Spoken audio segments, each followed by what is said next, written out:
Good afternoon. Thank you so much for joining us today. My name is Nicola Willier-Fenton. I'm the Content Marketing Manager in UVM's Continuing and Distance Education Department. We're going to talk about the new graduate certificate in Sustainable Enterprise out of the Grossman School of Business and in partnership with the Continuing and Distance Education. We're really excited about sharing this information. And one of our faculty, there's several faculty that teach in this certificate program, and we're so fortunate to have Erik Monsen with us today. We're going to go over a quick agenda. We'll learn a little bit more about Erik's background. He teaches in 2 different schools at UVM, so we're very fortunate to have him here today because I know you're very busy, Erik. And we're going to talk more about what is the Certificate in Graduate Study in Sustainable Enterprise, what makes up the different course offerings, the sequence, the timing, and the why you should take this certificate program. We're going to do a little bit deeper dive into the course offerings. We have 2 videos that we're going to hear from other faculty that are talking more about their specific courses that they teach, so we'll hear from them as well. And of course, we'll do some of those logistics so that you can hit that application deadline and hopefully enroll in the new program. And welcoming our viewers on YouTube.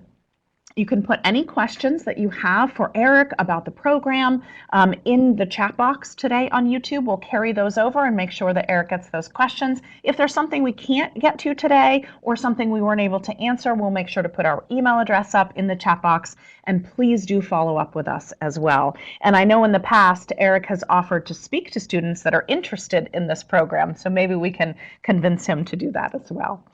As I mentioned, Erik Monsen is an associate professor in the Grossman School of Business and also the Stephen Grossman Endowed Chair in Entrepreneurship.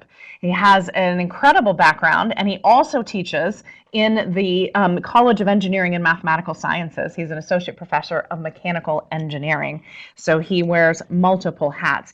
Erik, I want to start off first by, maybe before we get into the course, let's talk about your background a little bit and how that kind of duality in engineering and in entrepreneurship, how does that focus your attention, and how do you look at sustainability with that kind of lens? Well, that's a very interesting 2-part question. To answer the first part about my connection between engineering and the certificate program is that I was once not a business professor. I wasn't even a business person. I was an engineer working in innovative, risk-taking, and proactive projects in different aerospace companies, and I got a hankering for the management side of the business. While the computational fluid dynamics, the engineering work I was doing was interesting and challenging, it was relatively predictable in comparison to the people I was working with. So I decided to go over to what engineers typically call the dark side, and went back about 20 years ago to get an MBA at the University of Colorado at Boulder. And that really got me going and I was just going for an MBA and ended up falling into a PhD and became a professor of entrepreneurship. But I went from building and designing high-flying, fast-flying aircraft to building and designing high-flying, fast-flying organizations. Now, to close the loop to sustainability, I've always had a personal passion for the environment, for the outdoors, for hiking, for nature, for gardening. And this program here, when it came to UVM 4 years ago, we have our Sustainable Innovation Mba program, where I really got to apply my business skills, my design skills, which anytime you have a complex problem, be it an aircraft or you're trying to save the planet, these are complex interdisciplinary problems, and this is exactly what I learned to do as an aerospace engineer, what I learned in entrepreneurship, and this is what I get to finally fully live to the fullest in teaching both in our Sustainable Innovation MBA program as well as in our Sustainable Enterprise Certificate program. And I think what's so interesting too about the timing is that sustainability is not a catchphrase anymore. It's something that more and more companies, and I especially think when we hear from Susan's video when she talks about sustainability reporting, it is becoming more systematic in a lot more businesses. Are you seeing that you have seen that shift in the work that you've done as well? Definitely. I mean, 20 years ago when I was doing my MBA, I was taking one of the first sustainable venturing classes in the country. There were a lot of passionate people 20 years ago, but it was brand new. Now, 20 years later, It's very established. There's a number of green MBA programs across the country. A lot of major companies have sustainability reporting. Through the different courses, you'll hear that sustainability has found its way in every corner of business and society these days. It's no longer just a catchphrase, as you said. That's great. And which is probably why we have a lot of people on the webinar today that are interested in the certificate course. And we'll dive a little bit deeper into the course curriculum and the structure and everything. But Erik, let's talk about this. What is the field of sustainable enterprise? I think that's the other piece that I love about this certificate program, is that it isn't just a graduate certificate in sustainability. It's in sustainable enterprise. What does that mean? That means that this applies not only to nonprofit enterprises, but also for-profit enterprises. So it could be a charity, it could be a private company, it could also be a government organization. Anyone who has an enterprise, an organization that is trying to do something in a more sustainable way. For example, when I teach entrepreneurship, people typically think about entrepreneurship about creating value in new independent spin-offs and startups. That's not what it's about. You could be entrepreneurial in a large organization. You could be, believe it or not, entrepreneurial in a government organization.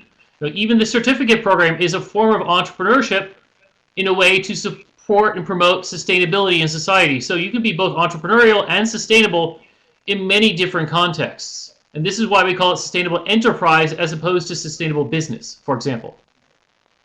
And you've touched on a little bit earlier that you teach the sustainable entrepreneurship course.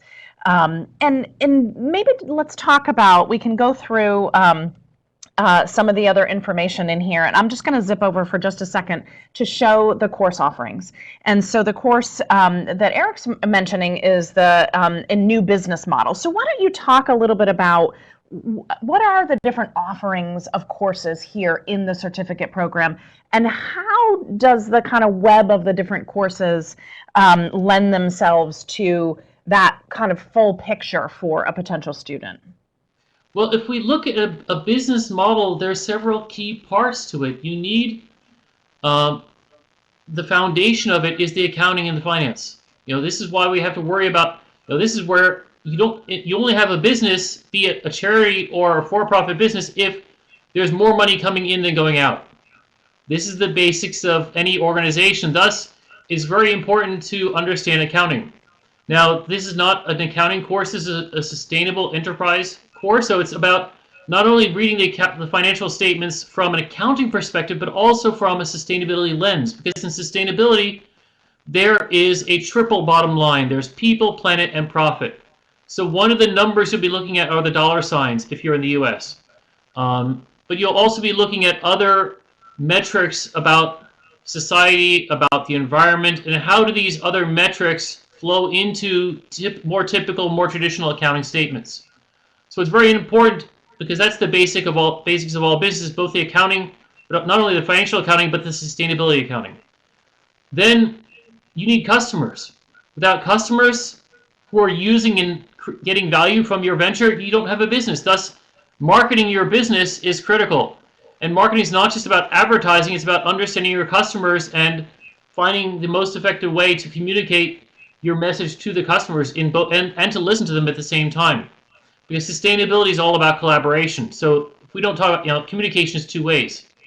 Likewise, you're talking with your suppliers. This is why you have to understand supply chains, because in sustainability, it begins with reducing your resource consumption. And to do that, you have to understand where your products are coming from. You also have to understand that the people who are providing you with services are doing it in a socially and environmentally compatible way. Thus, it's critical to understand your supply chain. And last but not least, sustainability is also not only a resource issue, a monetary issue, a marketing issue, but it's also a leadership issue. A lot of folks haven't been trained in sustainability. If you want to take on that sort of a position, you have to understand how to promote change, and change is scary to people. People generally don't want change. They don't like uncertainty. So if you're bringing employees who are not familiar with sustainability into the world of sustainability, there's a number of tools and tricks that you have to learn to do it more effectively. This is why our courses in accounting, marketing, supply chain, and leadership are the core of the certificate program, because without that, you won't have a successful enterprise in any form. On top of that, we have 3 elective courses depending on your personal flavor, what you prefer. One is in the area of finance, which is really big these days. 20 years ago, the Nominee Index was one of the first sustainable innovation funds, but now there are many of them out there. So understanding how the investment side, the supply side of the money, so to speak, works is important. For me, it's if you want to design your own business or design a new business unit, this is why it's important to understand business models, because in that class we talk about how all these different functional areas that you learn in the core tie together for a new venture. And last but not least, half of the businesses in society are family-owned businesses. And this is why it's important to add that extra level of complexity. If you want to take a traditional family business where maybe traditional values are even more ingrained, how do you make a traditional family business into a more entrepreneurial and sustainable family business across the generations? It's a challenge, and if you're interested in that challenge, I encourage you to take that course as well. Thank you for going through some of that, and hopefully that gives our prospective students an idea of the sequence that some of the courses that you are required to take, but then your area of interest that you can add on. So I'll zip back over, because what Erik was describing is some of what we have back in the slide, that there's 15 credits in the certificate program.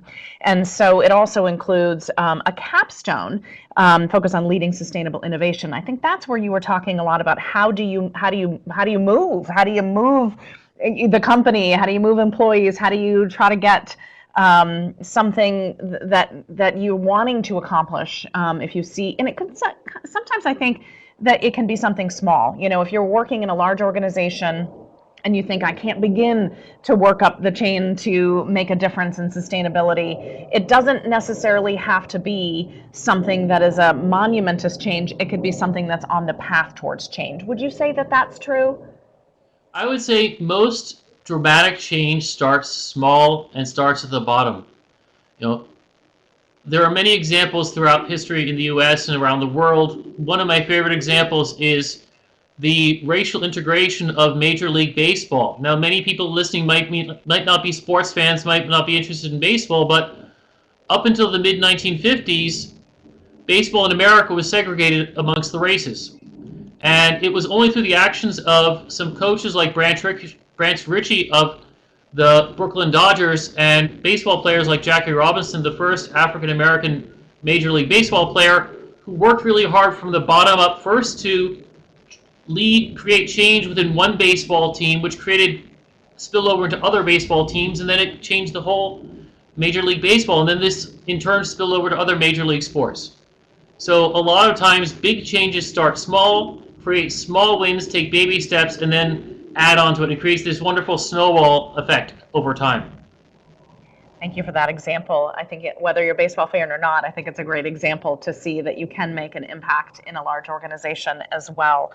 And so this slide is just a little bit of information as to the outcomes for students. And you don't need to read it, Erik, but just maybe you've touched on some of it, but what are you hoping that students gain from this certificate program? I think the most important thing that I hope that they gain is confidence, because it's easy to do things the same old way that it's always been done. But gaining confidence is the main, I think, driver of dealing with change, of engaging in change.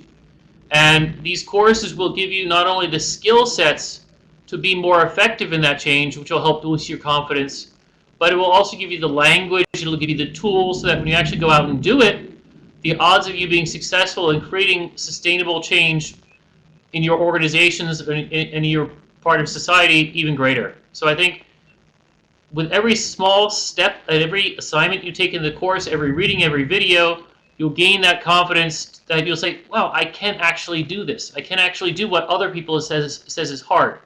Because sustainability is hard, but that's what makes it fun and interesting. And through this program, you'll gain that confidence over time, so that when you leave the program, you'll actually do it instead of saying, I'm not going to do it. It's too hard. Because it is hard, but with the right skills, it's easier. And you have the confidence, back to your point, that you can actually accomplish this. Thank you for that point as well. Erik, you had shared with me not too long ago a really great example, and innovation, right? And it's sustainable innovation. share with me maybe an example of a company that maybe you wouldn't have thought would get into the sustainability space. Well, one, I have to apologize if anybody hears any fighter jets flying overhead. That's the F-35s here in Burlington, Vermont. Us too, yeah. I can't really turn them off. But the example you're talking about, one example is carpets. Carpets, who would think of sustainability and carpets? Wouldn't. Not many people.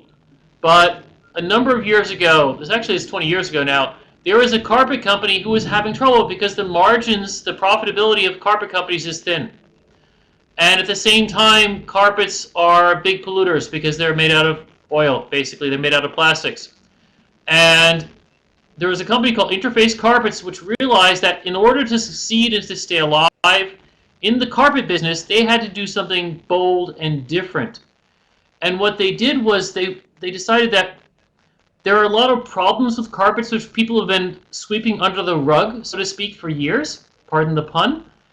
And that is every time you need to change out a carpet because it's worn away near the door, you have to rip up the whole carpet in the room.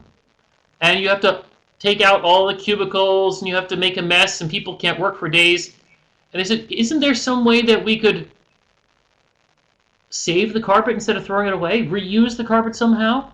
So they shifted their model from selling large rolls of carpets to saying, let's take inspiration from bathrooms and kitchens and create carpet tiles. Such that to do this, they had to invent some sort of mounting system so that instead of replacing a whole roll of carpet, you just replace a tile of carpet. Such that what wears out quickly you replace and the rest of it stays in space. Now what's even more interesting is a lot of carpets have patterns on it. So they thought, well, and it's really hard when you replace a piece of carpet to get the pattern to fit. So they actually changed the pattern so that it's easier, so it's less obvious the boundaries between the carpet tiles.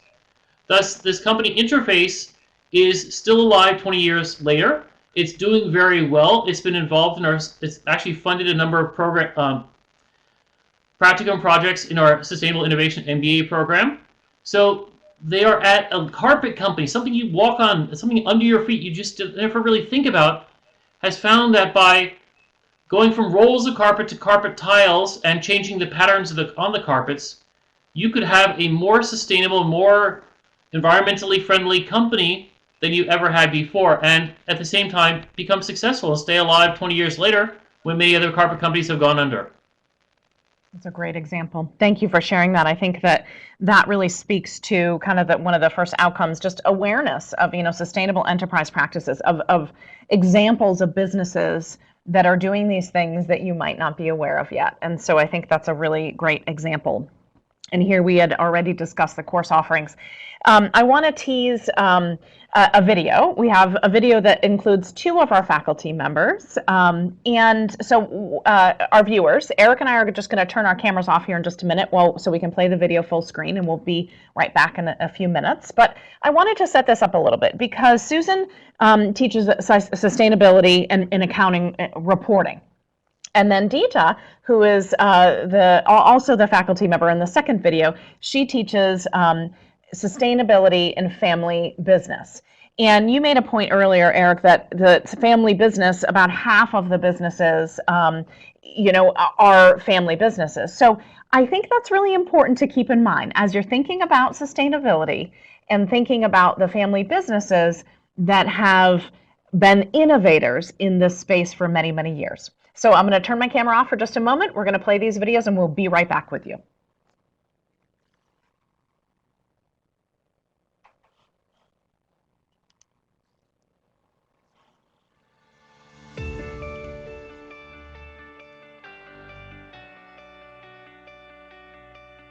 One thing that I think we really have to keep in mind is financial reporting, at least for big public companies, is regulated by the government, and not just ours, but governments all over the world. And sustainability reporting is voluntary. So there are guidelines, there are various standard setters, there's quite a few standard setters. People kind of pick and choose what they want to do, and none of it ends up being comparable. So I can't put two companies side by side. I can't really get a real picture of an industry because everyone is taking their own tact. So one of the things that I think it's really important for users of this information to understand is that anytime companies develop a voluntary disclosure framework, whatever it might be it on their website or book or whatever, they're going to be inclined to be positive in what they have to say. They're not going to be balanced. And if you look at the difference between that and financial reporting, where those numbers are audited by an independent certified public accounting firm, it's a very different landscape. And so generally what I've found, not only in this certificate course, but in other ones that I've taught at UVM, students end up being really fascinated by the topic because it's so different than they expected it to be.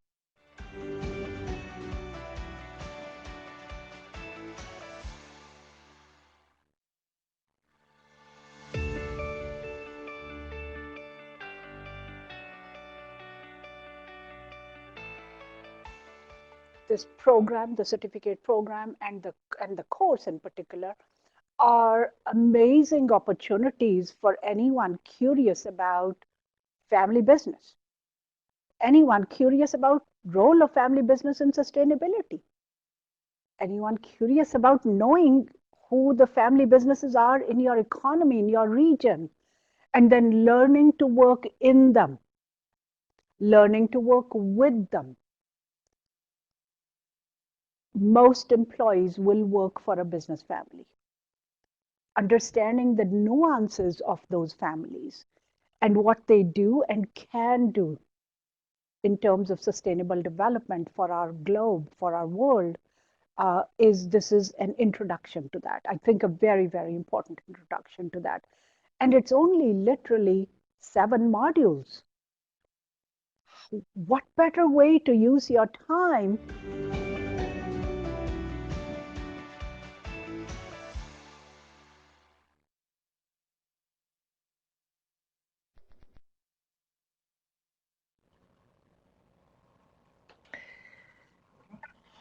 Thank you very much, Erik, for coming back and joining me. I think those are 2 really great examples of the kind of content and coursework that you'll get in the certificate program. And Erik, I want to make mention of one thing that Dita has talked about is, especially because your focus on entrepreneurship, is that family businesses are some of the most innovative and entrepreneuristic people are out there. They are the ones, she made the point too, they are the ones coming up right now in the pandemic. Many family businesses are coming up with the ways to get food to the table, to figure out these innovative ways to stay in business. And what does that speak to you in terms of that combination of entrepreneurial spirit and family businesses mixed with sustainability? Well, I think the important thing about family businesses is that it's not just about the money. It's about the community. Now, it begins with that small microcosm of a community called the family, but once you start caring about some community other than yourself and your management team, it's an easy next step to think about, well, what about the city around me? What about the region around me? What about the planet around me? So once you're already used to thinking about making a profit, but doing so in a way that's compatible with your family, it's easy to say, I'm going to do it compatible to my community and compatible to my planet.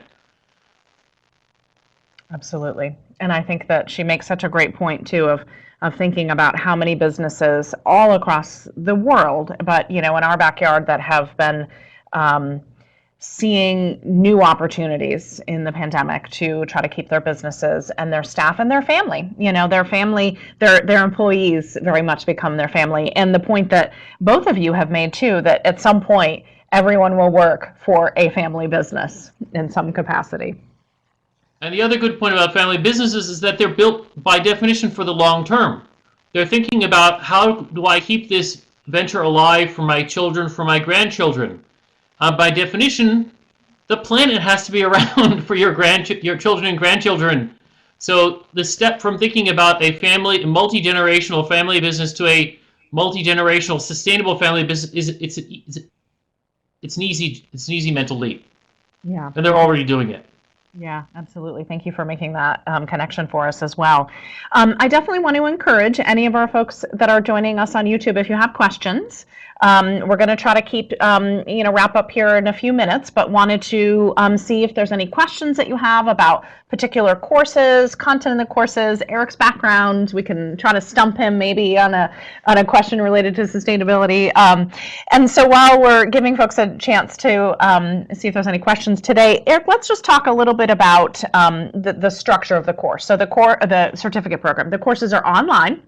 And as we mentioned a little bit earlier, there are required courses, and then there are different electives in terms of your focus area. Being a student online now isn't necessarily as innovative as it was, 8 months ago. But how do you see, and maybe you're seeing this reflected a little bit in some of the students in the certificate program, how do you see this program working well for people because it is online? I think because it is online, you're getting folks who maybe in the past, because their commute home from work, didn't have the time. Now, a lot of folks are still commuting, but some people aren't. The nice thing about an online program is you don't have to go to the university to take it. You can stay at work an hour or two longer. You could do this at home, depending on your internet connection, and it just opens the possibility to so many more people. But what I really enjoy about the opportunities it creates is once you get people in the room who aren't just from Vermont. One of the courses I'm teaching, the course I'm teaching in the program right now, one of our students is from Rochester, New York. And this never would have happened because this person is embedded in the Rochester community. They would have probably rather considered a program in Rochester, but this person is passionate about sustainability, wants to grow their business, and they found us online, and now they're in our course. It's great. Yeah, it really does. And it makes for such a rich dialogue with students as well. Yeah, and those different perspectives that people have. And so we have some information up here just on deadlines. And if the December deadline is something that's a concern of you're busy, just reach out. And I know, Erik, you have encouraged students who are interested in this program to schedule a time to connect with you. What would that look like if somebody is interested in talking with you? It could be anything old school, such as a telephone call. I take those as well. I'm old enough to know what telephones are. Or it could be an online call in Zoom or Skype or WhatsApp, your favorite social media. I'm there and happy to chat. Or Google Meets. I'm pretty atheistic according to the platform, as long as I talk to interesting people who have good questions. Or even if you don't feel the question's not that good, ask it anyway, because I will try and provide you with a good answer. Great. Thank you, Erik. We really appreciate that. And he means it too. So if you really are interested in speaking with him, make sure you drop us an email and we'll get that over to Erik. So we have a couple questions, Erik, as well. We have from Diana. She says, I'm currently not working and looking for a career change. How can your program help me find a position after I have graduated from the certificate program? I know that's a little hard to see the crystal ball, but maybe what are some of the types of positions that you're seeing students gravitate towards? Well, I mean, I think part of the question was also maybe if there's any sort of career services that UVM offers, and that's a question I'd have to bounce back to you because that's outside of my scope. But from my perspective, what I think could help you is depending on your background, if you've had a business background or not, the language of sustainability, sometimes it's just a tweak of a word. And by having taken all of these courses and talked about accounting, operations, marketing, leadership, entrepreneurship, family business, from a sustainability perspective, you'll learn the language of it. You'll learn some of the new tools which have been developed in recent years, which you could probably pick up a book and go to a library and learn it yourself. But here you get it in 7 weeks. You get one class, and you don't have to wait a whole 14 weeks for a whole regular semester to get one class done. And then you go from the next, and you pick and choose the courses you need when you need them. Absolutely. And many people do complete it in a year. You can certainly take a little bit longer, but many people do complete it in a year. And Diana, to follow up to your response, it's asynchronistic. And so unless, Erik, I don't know if you know, are there any live lectures in any of the courses in the certificate program? Well, I think it's mostly asynchronous. That's the primary design. Now, we have found it helpful to have occasional short live sessions. So in the course I'm teaching right now, once a week I have a half-hour session, Some people come to the session, some people don't. The sessions are recorded, so even if you miss out on this question and answer session, I wouldn't call it a lecture because the lectures are all pre-recorded. But this is if you have any questions which are really in-depth, which go beyond just typing them in an email to the professor or putting it into the chat. This is a great time where, Susan Hughes did it in the course before me. I'm doing it now. So at least for a half-hour a week, you have the ear and the eyes and the mouth of the professor communicating with you without a mask over online to answer questions which maybe it's hard to formulate in writing. Yeah, so that's a really great opportunity to connect with you as well. Thank you for asking that question, Diana. We also have another question. Do you need an undergrad degree to get the certificate? Or could you get it while you're getting your undergrad degree? That's a great question. That is an excellent question. I know that some of the courses are open to undergraduates. Now, it is a graduate certificate program, so one would have to, and I don't think we've been asked, we have opened up some of our courses to undergraduates, so it is possible to start taking them. I don't know if you can earn a graduate certificate until you've completed an undergraduate degree. That's a technical question I unfortunately can't answer. Yeah, that's a great question. It's something, and that would be a great one to follow up with us on. So Kelly can put the email address up in the chat as well on our team. And please do follow up. Let's connect. And I do have, and here's another slide that can help too. I have a phone number up here. This is for the advising team specifically for, maybe this rings straight through to Barb. And this is a phone number that you can give a call and ask these questions. This goes specifically to the Certificate in Graduate Study of Sustainable Enterprise team as well. And on the website, there is an inquiry form. So you just want to look on uvm.edu/business and look for CGSE, and you can get that specific question in that inquiry form. But please do email. If you have those questions, we'll make sure to get that to the advising team. We have another question. Do any of the courses touch on legislative strategy? Do you put the list of courses up again? Happy to. Love to. Here we go. Now, there are courses which would talk about regulatory issues. I'm certain in the Accounting and Reporting for Sustainable Enterprise that they will talk about legal issues to an extent because accounting is very highly regulated, as Professor Susan Hughes said in the video. So some legislative issues might be addressed there. Potentially in green operations and supply chains. Possibly, maybe in leading sustainable enterprise, you'll learn how to talk to legislators better, how to pitch your ideas to legislators. So it sounds like lots of different opportunities, and nothing that's a policy course in the program right now, but with feedback like this, we do have professors in the business school who can teach policy-oriented issues. So this is definitely something we could think about adding as a course down the road. So thank you very much for that feedback. Yeah, maybe that's an additional elective, as there is increased interest in something like that. That's a great question too. Thank you very much for asking that. So we're going to wrap up here in just a minute. So just encouraging, if there's any last minute questions, please let me know because I want to be mindful of Erik's time today. And we are recording this. I'm sorry, I forgot to share that in the beginning. We are recording, and we will share the recording out with all of the participants who have RSVP'd today. So if by chance you've stumbled upon us and you didn't RSVP, please let us know and shoot us an email so that we can send you that recording as well. And as Erik said, you're more than welcome to reach out to him and set up a time to talk as well. Oh, we do have one more question. It says, I'd say supply chains would touch on legislative environment. Can you please send a more detailed program outline? Yes, we can. Why don't you send us an email with that request so that we have your contact information, and we'll connect you over with the certificate program team as well. So Erik, I just want to kind of close with two other pieces here. One, I just wanted to share with our prospective students today that this course is one of many in what we have teamed up also with this Grossman School of Business to create a Center for Leadership and Innovation. And what this center is really, this is just kind of a quick sampling of some of the different courses that are available to students.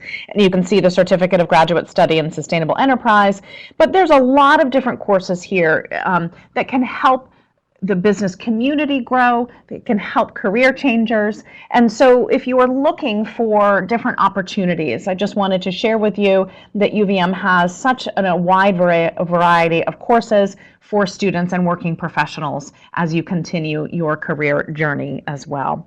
And so, Erik, I want to end on maybe just kind of a final plug. You know, for the students that are joining us and thinking about this program, why this program? There's many things that students can do. Why do you think that this program is an important one for students to consider? Well, normally, I mean, there's multiple options which you could do at UVM if you're interested in a sustainable focus. I've already, when I was talking today, mentioned that we do have a Sustainable Innovation MBA program, which is a one-year MBA program. Now, you might already have an MBA or a master's degree, and you think, I'm not going to go back for another master's degree. Well, one, if you already have an MBA, you can't do a second one. So what can you do if you suddenly discover, oh, I have this passion for sustainability, I have a passion for society and social justice and the environment, and I want just a few more courses. I want to learn how to take those basic business skills I learned in a business undergrad degree or potentially MBA, and I want to learn the language of sustainability in the business context. This is the course for you. Or if you don't have a business undergrad degree and you still want to learn the language of business because you're maybe not doing the business side, but you're interacting with them, you're talking to the legislators, you're trying to promote causes within the organization you're part of as an engineer, as a scientist, as a teacher, as a politician. This is a way that you can learn how business folks talk about sustainability and how they can leverage it to make a greener, as you can see on the suit that's on the board right now, and healthier world and society. Because right now, healing society is such an important issue at multiple levels. And learning the language and the skills to do it, I think, is critical for everyone right now. Great point. Thank you so much. Erik, thank you so much for your time in preparation for this and your time today. And I know what will be opportunities for students to speak with you in the future as well. Thank you, everyone, for asking wonderful questions and participating. As we shared, please email us more specific questions if there isn't something we answered today. And we hope to see you in either the spring, summer, or fall start to the graduate study certificate in sustainable enterprise. Have a wonderful afternoon. Thank you, Erik. Thank you.